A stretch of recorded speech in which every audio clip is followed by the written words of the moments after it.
Leonardo da Vinci was one of the great geniuses of all time. Best known as an artist, but he was also an inventor and a philosopher.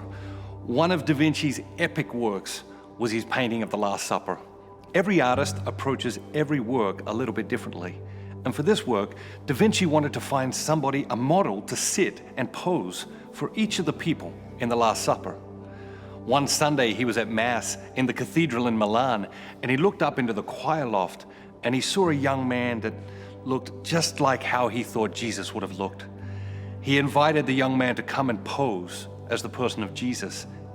In fact, he worked for 3 days painting Jesus into this picture of the Last Supper. And then he began to search for the disciples. Very quickly, he found a James and a Peter and a John and a Matthew.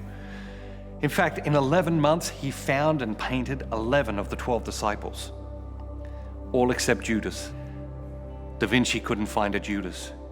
He searched high and low, but he couldn't find a man that looked like what he thought Judas would have looked like. He walked through the streets of Milan, hours a day, just searching the faces of men, looking for his Judas. He left the painting unfinished for 11 years. And one day, he found him. Walking along the street, he found this man. He had this harshness in his face, this hardness in his eyes. He invited the man to come to his studio and pose for this painting. The man agreed. He came to the studio and he sat, and da Vinci began to work. After a couple of hours, the man began to weep, just inconsolably began to weep. Da Vinci stopped working and he said, "Is something wrong? Am I doing something to upset you?" He looked up at da Vinci and he said, "Master, do you not recognize me?" Da Vinci said, "I'm sorry, I don't. Have we met before?" The man said, "Yes. 11 years ago, I posed for you in this same painting as the person of Jesus."